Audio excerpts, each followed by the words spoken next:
Kíria, Oi. a gente não pode desistir, né? Nós estamos com 46 minutos aqui de vídeo.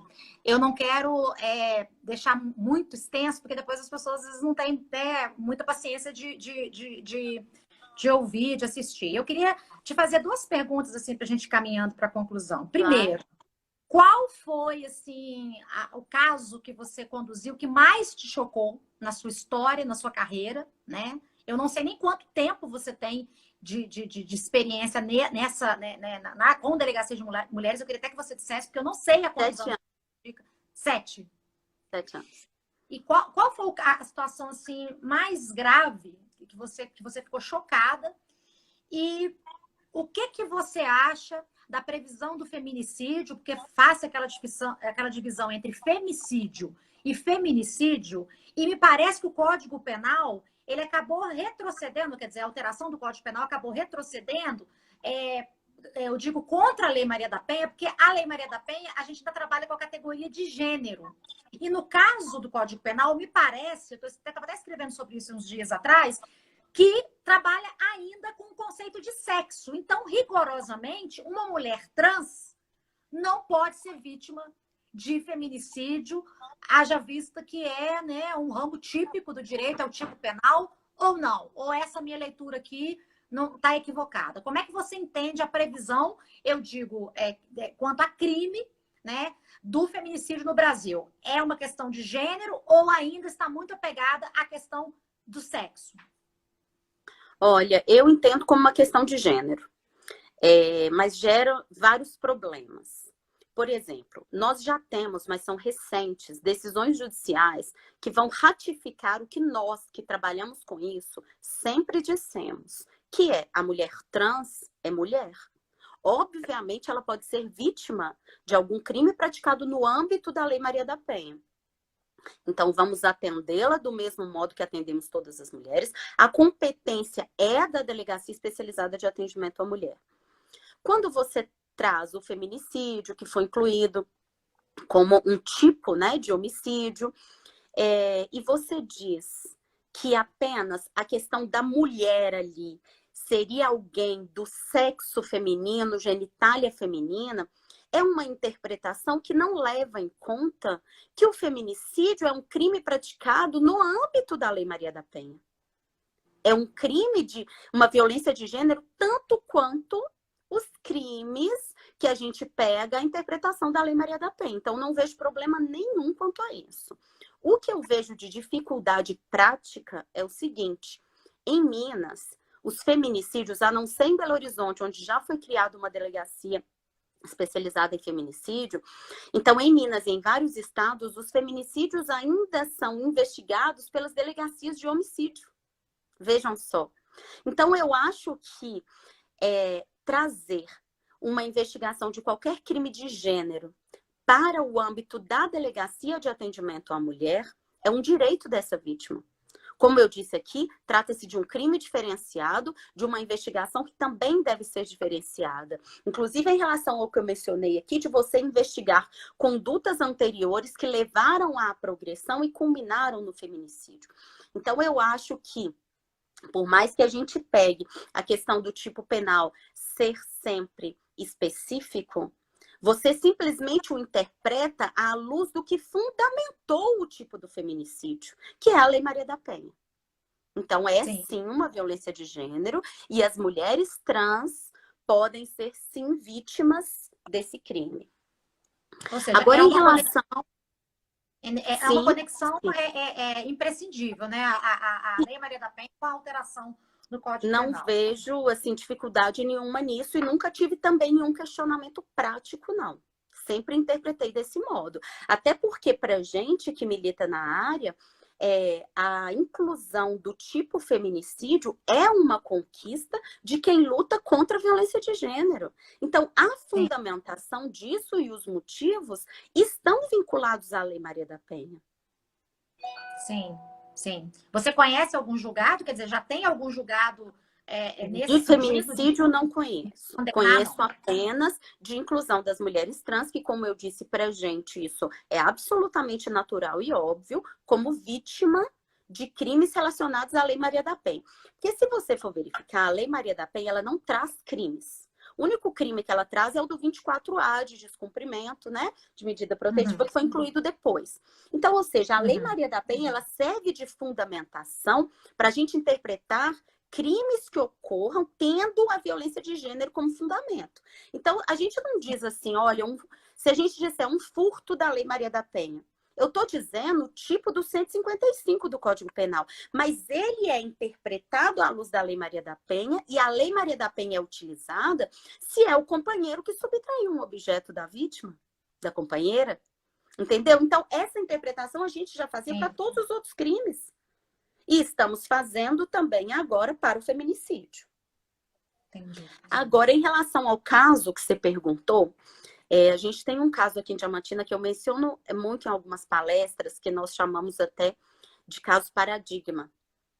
Por quê?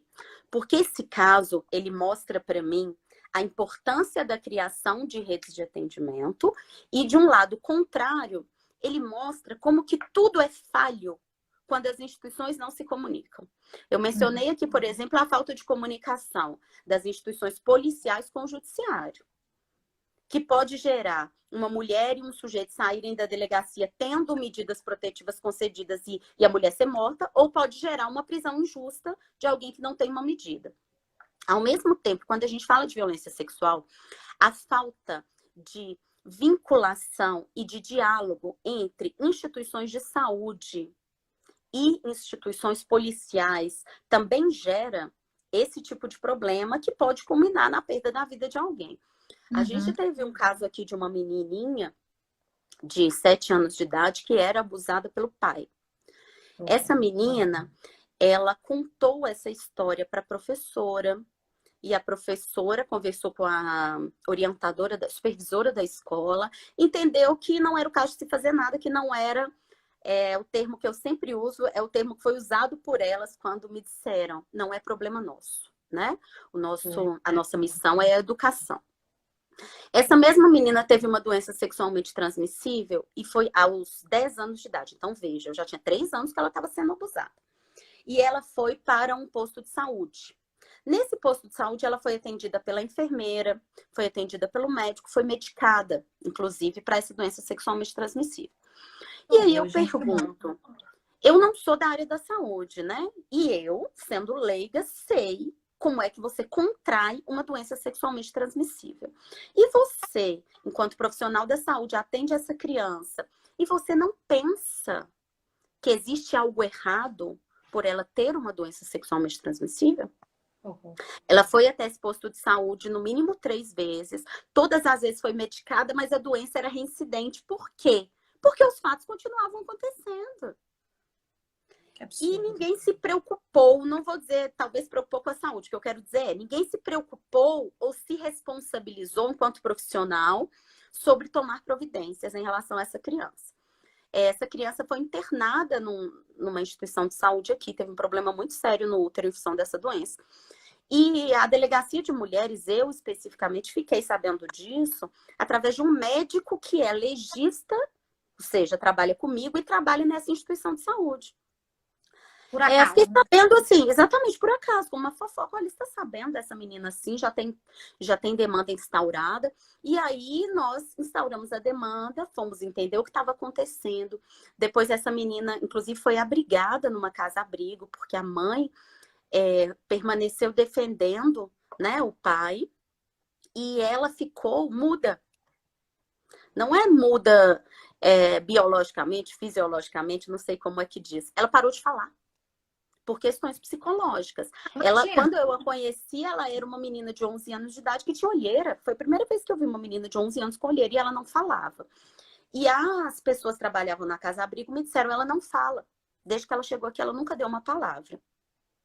E nós tivemos uma dificuldade muito grande em relação a isso, porque havia suspeita de que era o pai, havia a certeza de que era alguém próximo, porque os fatos, né, continuaram acontecendo mesmo após a intervenção de saúde, do posto de saúde, e nós tivemos muita dificuldade de mudar de local para tentar conversar com ela, de ganhar confiança, e ela me disse uma única vez que foi o pai, e eu gravei.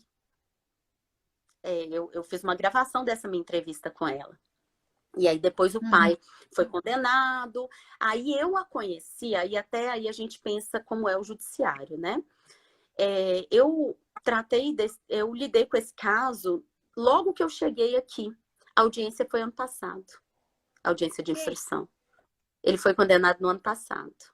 E aí, sorte é que os autos, né, tinham essa gravação. Na época, eu me recordo até, para vocês terem ideia do tempo, que não tinha celular assim. Eu gravei numa máquina digital que eu tinha. E aí, eu coloquei isso num CD, isso estava nos autos. E foi isso que serviu para a condenação dele. E aí, eu a encontrei nessa audiência. Hoje ela já é moça, mas ela foi retirada da família. Ela convive com outras pessoas, com familiares. Esse período que, né, você está falando que é desde o início, logo no início da sua carreira aí, já então passaram 7 anos. Como é que ficou essa menina nesse período? Ela recebeu a medida protetiva e foi afastada? Porque veja só, quando você lida com uma criança, olha a dificuldade, Maria. Se a mãe o defende, que é o que acontecia, a mãe o defendia. A mãe, inclusive, disse que nós estávamos praticando uma violência contra a família. A mãe tentou manipulá-la, dizendo que se ela dissesse que era mentira, ela ia voltar para casa. Quem foi retirada do lar foi a criança. A criança foi para uma casa-abrigo. E ela nunca mais voltou para o lar. Eu só soube disso na audiência. Quando eu a encontrei, ela passou a morar com uma tia numa outra cidade. A mãe perdeu a guarda da criança, o pai também, né, que era violador. Só que ao mesmo tempo você vê o tanto que ela sofreu as consequências disso. Porque ela perdeu a família. Ela tinha até um irmãozinho que chegou a ser abrigado na época também. Ela perdeu a família que ela tinha. Que coisa, felizmente, né? Eu a encontrei bem nessa audiência, perguntei, ela está estudando, estava feliz, está morando com um familiar distante já, desde a época dos fatos. Mas eu digo assim, imagine na cabeça dela o tanto que a sociedade já culpabiliza a mulher por fatos que digam respeito a uma violência, principalmente uma violência doméstica, e mais ainda uma violência sexual. Então, imagine na cabeça dela a consequência de ter perdido a família. Sim. O tanto que isso faz parecer que a culpa é dela. Sim. Dos fatos. Sim. Ou seja, a mãe permanece defendendo ele, porque a mãe nunca mais procurou pela menina, não quis retomar a guarda. Isso é muito complicado, né, Kíria? Porque a gente supõe que a gente pode contar com essas pessoas para poder cuidar das nossas crianças. Quando dentro da própria casa, né, a mãe é uma violadora, né? Como é que uma delegada, como é que uma profissional da área jurídica vai entrar em questões tão sensíveis e tão exorbitantes? Sabe? Como é que você, quer dizer, você é jurista, de repente você tem que fazer um papel aí de terapeuta, né, de conselheira, entrar num problema que a origem do problema já é muito grave. Quer dizer, você não tem essa obrigação, né? Não tem esses braços. E, na verdade, você só ficou sabendo, como você está relatando, por acaso. Nesse momento, pode estar acontecendo esse tipo de coisa e nunca você vir a saber. Daí a peculiaridade de lidar com violência doméstica e familiar contra a mulher. E enquanto as próprias instituições não entenderem que essa violência é uma violência muito diferenciada das demais, e por isso precisa de um atendimento diferenciado, de uma capacitação específica, as coisas não vão mudar. Aqui hoje, felizmente, desde 2013, em Diamantina, nós temos uma rede de atendimento. E eu consegui que o hospital hoje, o Hospital Nossa Senhora da Saúde, é um hospital porta de entrada para vítimas de violência sexual, e todos os casos que aportam nessa porta de entrada me são comunicados. Tá? Então, a gente consegue ter nos profissionais de saúde o que deveria ter acontecido nessa época, que é entender que quando ele atende saúde, ele não tem como atender só saúde. E hoje eu digo isso para os professores. Hoje nós tentamos estender essa rede para profissionais da educação, ainda não conseguimos. Porque eu digo o seguinte, Maria, até quando você pensa em dignidade, que a dignidade não pode ser dividida em partes, né? Então eu não posso dizer que o meu papel enquanto profissional da educação é só prestar educação, pronto. O meu papel enquanto profissional da saúde é só prestar saúde. Então, ou seja, como eu disse, se chega uma criança que você tem praticamente certeza que sofreu uma violência sexual, porque ela está com uma doença sexualmente transmissível que é reincidente. Você entende que o seu papel é apenas dar um remédio, uma pílula e uma pomada para tratar essa doença sexualmente transmissível, você não entende qual é o seu papel. Porque o papel, para mim, do Estado, qualquer que seja o seu agente, é a dignidade. Fragmentar. Então, o que eu acho que faltou foi isso. E isso mostra para gente a importância e a necessidade das redes de atendimento e do diálogo entre as instituições. Hoje, nós no caso, duas leis falando sobre isso. Na época, não tínhamos, né? E nesse ano, nós temos a nova legislação, que inclusive foi vetada, e o Congresso Nacional derrubou o veto, que obriga instituições de saúde a comunicar autoridades policiais sobre qualquer fato suspeito de violência contra a mulher. Então, nós tínhamos legislações anteriores falando da violência sexual contra criança e adolescente. Uhum. Agora, nós temos essa nova legislação que fala sobre todos os fatos que envolvam violência contra a mulher, tá? E aí eu coloco aqui, inclusive, a possibilidade de responsabilização por omissão no caso desses profissionais. Uhum. Sim. Eu acho que, peraí, aconteceu alguma coisa. Querida, tá me ouvindo? Eu tô te ouvindo, Maria. Tô ouvindo. Tô ouvindo. Eu não tô te vendo, mas eu tô te ouvindo. Agora apareceu. Eu sou neolítica. Aqui. Veja que foi uma arrumação que partiu de você, né? Não algo institucionalmente estabelecido. Sim. Vontade sua fazer. O que você deixaria como orientação? É o que eu estava te falando antes. As coisas não podem depender só da pessoalidade, né? As coisas não podem depender só disso. Eu conversava, inclusive, há pouco tempo também com a Patrícia, que é outra parceira nossa, que é do CAU Violência Doméstica, do Ministério Público. E aí ela me dizia assim, Kíria, nós temos que conseguir sensibilizar esses profissionais. Eu disse, eu não acho que seja uma questão de solidariedade, não. Eu acho que é uma questão de responsabilidade institucional, inclusive, sabe? Eu não acho que a gente tem que depender da Maria sendo professora, ou médica, ou enfermeira, ou membro do Ministério Público, ou membro do Judiciário. A gente tem que depender de você ser sensível à causa. É uma questão de obrigação legal. Não é favor, nem solidariedade. É obrigação legal. E isso falta. E até isso faltar diz respeito à cultura machista impregnada em todos.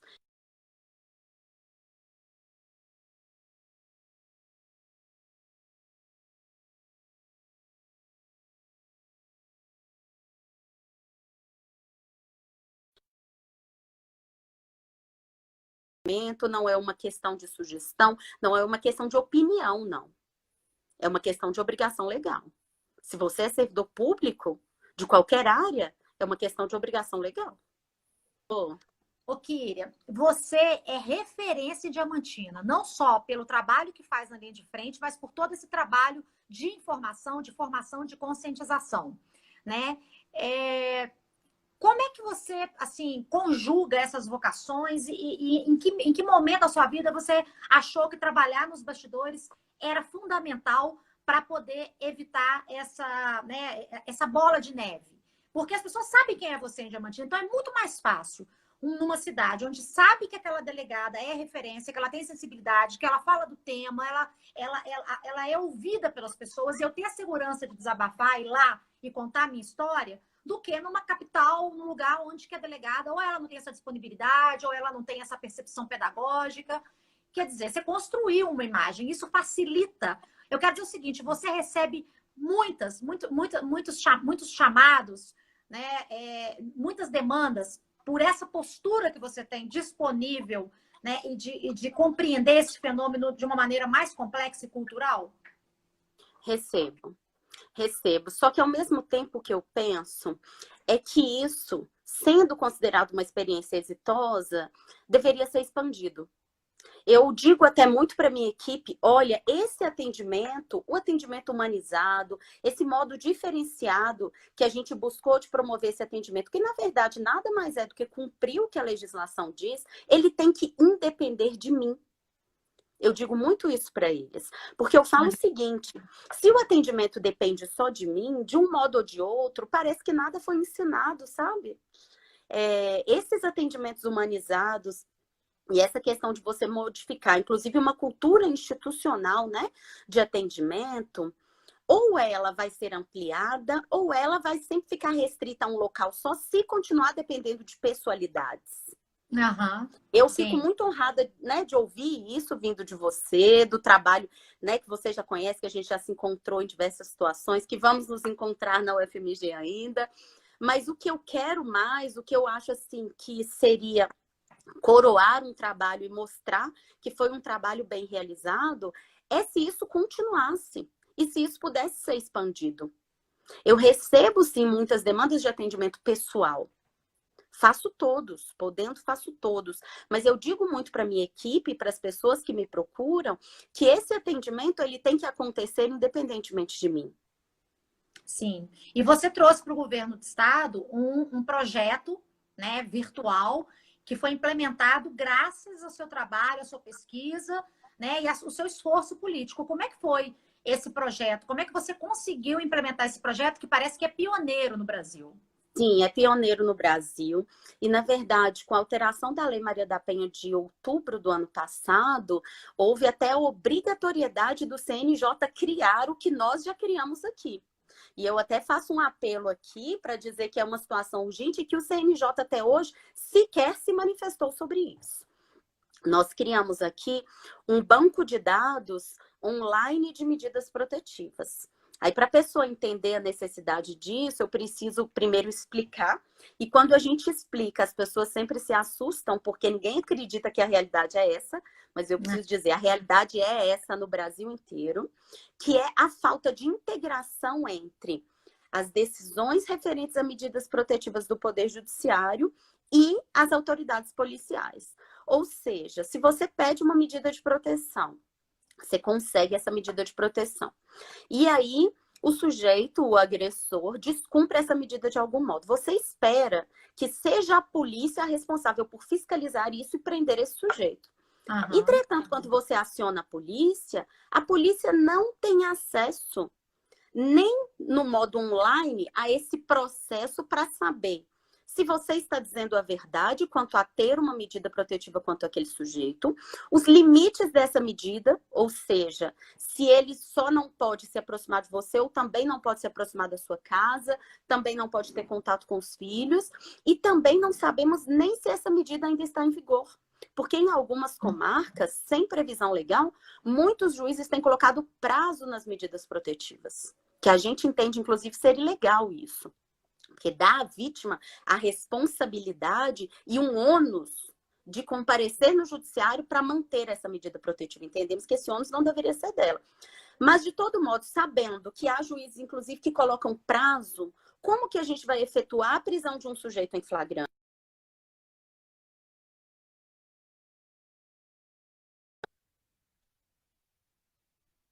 Sim, e nem sabemos os limites dessa medida, nem se ela está em vigor. Ou seja, isso inviabiliza a sua proteção, ou então isso faz com que a gente corra o risco de prender um sujeito naquele momento supostamente agressor e que pode não ser. Aí, por isso, em Diamantina, nós criamos esse banco de dados em parceria com a Universidade Federal dos Vales do Jequitinhonha e Mucuri, e podemos consultar as medidas protetivas concedidas na comarca de Diamantina. É um sistema que poderia ser expandido para todo o estado e para todo o país. A gente teria um banco de dados semelhante ao que temos de mandado de prisão, por exemplo. Já que a decisão ela vale no país inteiro, se um sujeito do Rio Grande do Sul vem passar o carnaval aqui e ele está constrangendo a ex-namorada, ele veio atrás dela e ela procura a polícia para efetuar essa prisão, eu preciso saber que ele tem essa medida restritiva contra si para eu poder agir. E isso, infelizmente, nós não temos. É algo que traz uma ineficácia muito grande da medida protetiva. E eu ouço de mulheres que têm a medida até o seguinte: esse papel não vale nada.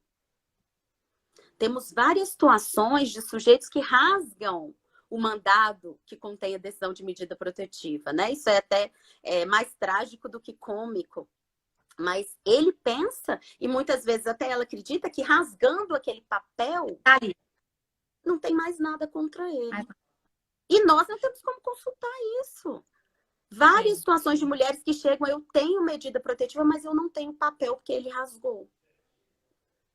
A Samanta está comentando aqui, a defensora, que é um prazer de conversar com ela, que também é uma outra guerreira e muito competente nesse enfrentamento à violência, que ela não vê a hora desse projeto chegar na capital, porque essa questão que você coloca atrapalha também bastante o atendimento da Defensoria Pública. Ou seja, querida, não existe um sistema integrado de proteção. Olha, por nós, ele já poderia ter sido expandido. Inclusive, eu estive no Tribunal de Justiça, no ano passado, apresentando esse projeto para o presidente do tribunal, que ficou de criar uma comissão de trabalho para tentar expandir isso para o estado todo.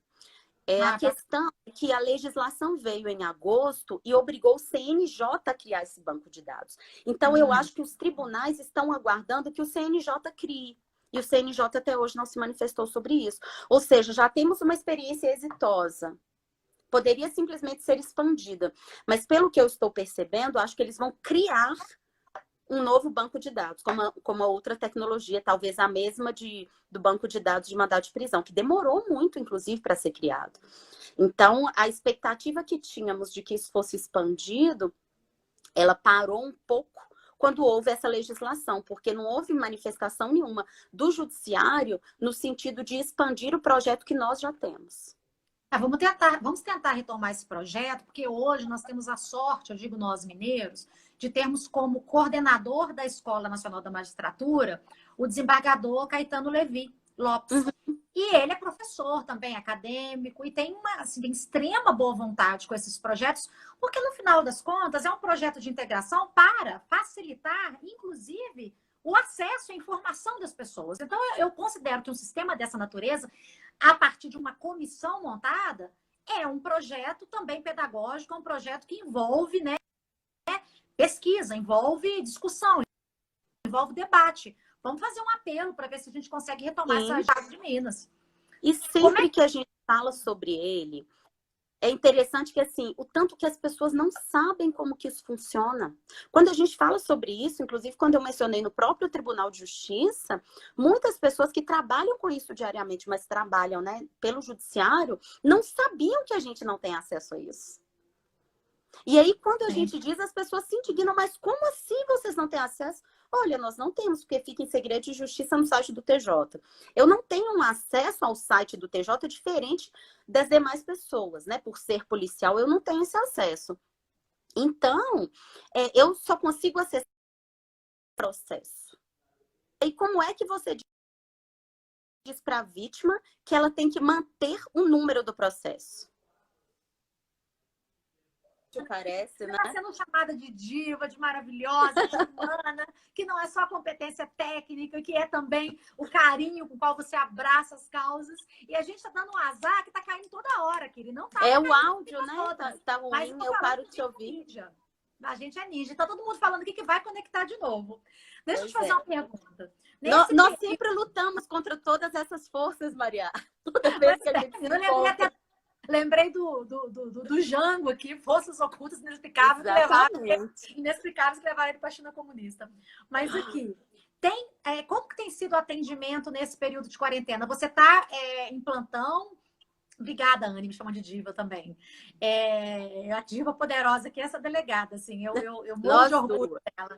Como é que tá o plantão? Você tem sido chamada? Como é que está sendo? Aumentou? Está mais tranquilo? As pessoas estão mais reclusas e não estão admitindo, estão aceitando o que você falou. A violência só se agrava porque a situação está mais propícia. Como é que você está trabalhando? Como é que você tem atuado esses dias? Sim, na quarentena? Olha, lembrando que a Polícia Civil não parou e nem pode parar. Então, nós temos um plantão policial que é 7 dias por semana, 24 horas por dia, que permanece funcionando. Nesse plantão é possível fazer requerimento de medida protetiva, registrar ocorrência de violência doméstica ou sexual normalmente. Além disso, então, eu participo desses plantões pelo menos 2 vezes por semana. Além disso, o atendimento na delegacia especializada, ele também permanece. Só que nós criamos um Telegram para atendimento, um Ótimo. e-mail. E através desses instrumentos, a pessoa pode primeiro entrar em contato conosco para saber se é um caso, né, que ela deve romper a quarentena para procurar auxílio ou não. Sendo necessário, a gente agenda esse atendimento. Porque acontece muito, que você até mencionou aí anteriormente, a pessoa me diz sobre uma situação de violência que ela está vivendo, mas não é hoje, né? Não é um fato urgente que mereceria prisão em flagrante, acionamento da polícia militar, enfim. A pessoa está numa situação de pedir medidas protetivas de urgência, mas ela quer ser atendida na delegacia de mulheres. Isso acontece muito.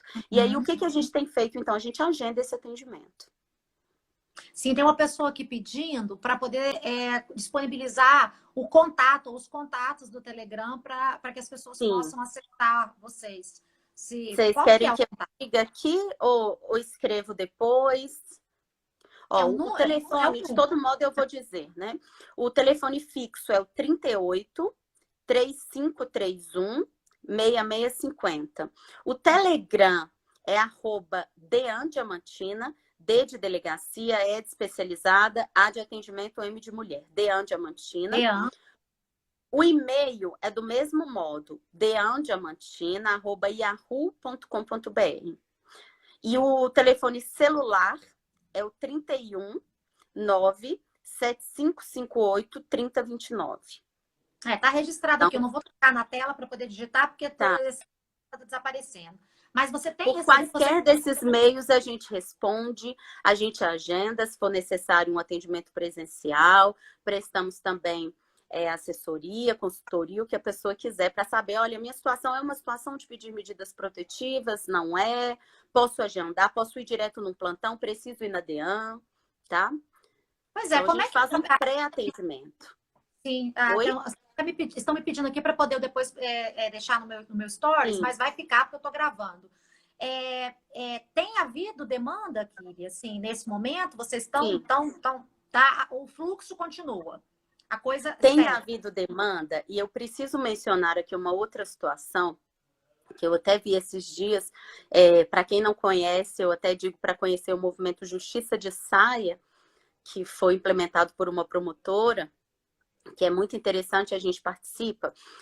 Esses dias ela escreveu sobre a libertação do João de Deus, em função da pandemia, e a gente, né, começamos a refletir sobre isso.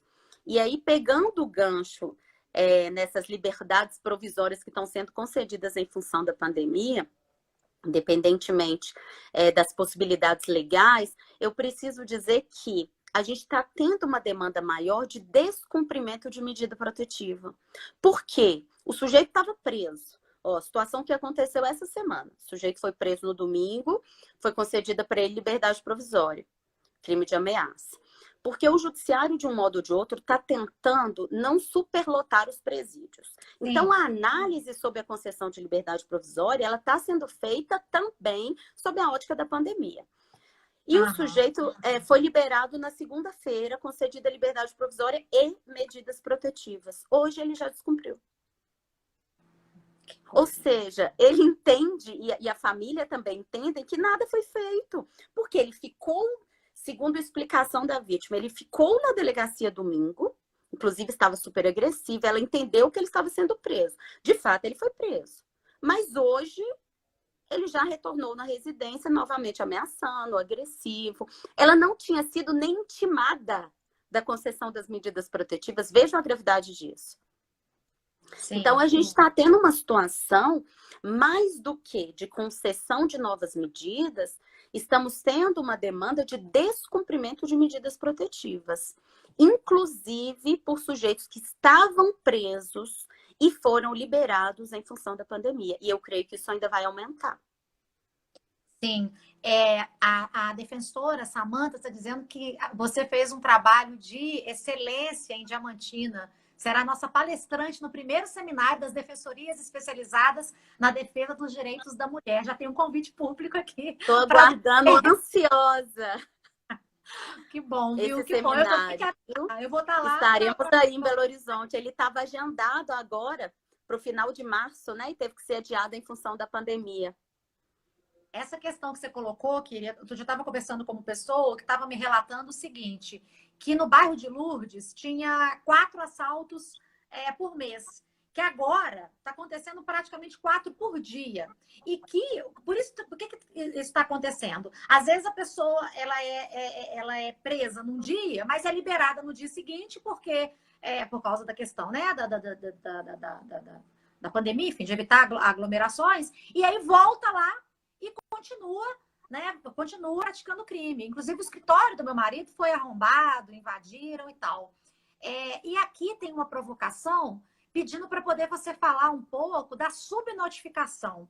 Quer dizer, há uma subnotificação à medida em que o judiciário tem que liberar, e aí essa coisa fica meio que mascarada, meio que disfarçada, para não parecer que nós estamos vivendo mais violência nesse momento, sendo que a gente sabe, né, que os oportunismos existem. Como que está isso com a questão da violência contra a mulher?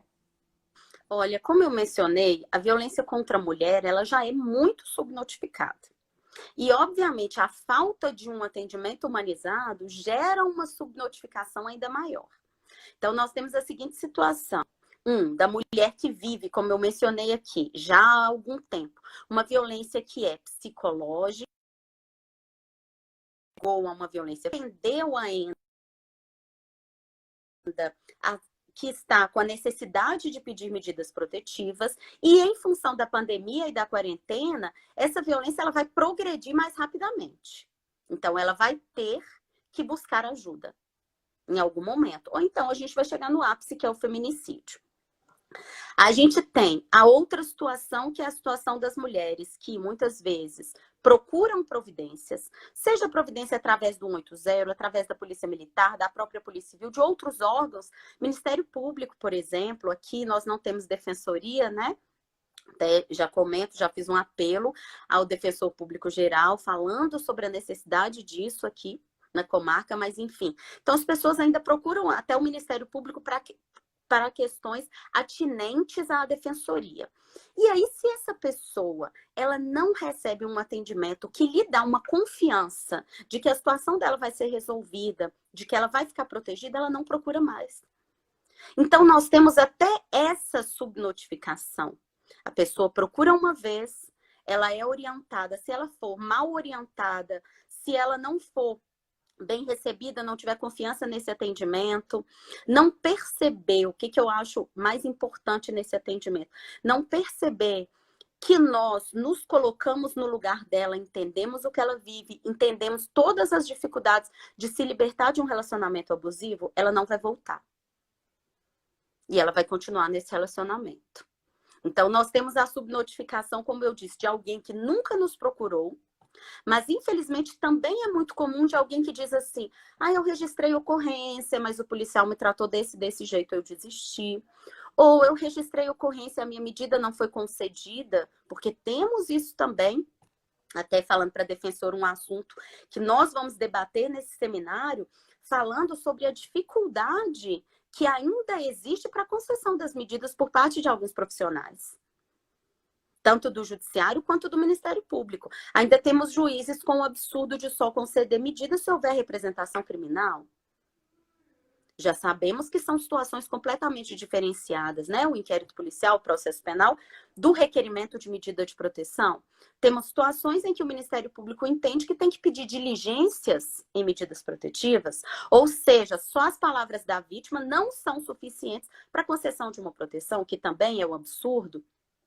Então, muitas vezes, a vítima desiste no meio desse processo de conseguir a proteção e permanece em risco. E aí, esse número só vai aparecer para gente numa situação de feminicídio. Aqui em Diamantina mesmo, eu atuei em 3 feminicídios de situações em que as vítimas não chegaram nem a pedir medidas protetivas. E quando nós investigamos o que veio antes do feminicídio, porque precisamos entender que o feminicídio não é um homicídio comum, com fundamentação comum, e que ele sempre tem uma violência anterior que cresce até culminar no feminicídio, quando nós investigamos isso, a gente percebe que a vítima vinha sofrendo violência psicológica, principalmente, há mais de um ano, e não procurou providências. Então, acho que cabe a nós, profissionais, nos questionar e perguntar por que ela não procurou providências. Normalmente, é por um motivo que diz respeito a nós mesmos. Eu não a atendi corretamente, eu não forneci para ela recursos necessários para nos procurar, ou a confiança necessária para entender que nós somos capazes e vamos lutar pela proteção dela. Isso tudo gera subnotificação. E a subnotificação na situação de violência doméstica e familiar contra a mulher, ela inevitavelmente vai terminar com o feminicídio. Porque, como eu mencionei aqui, essa violência ela vai crescer.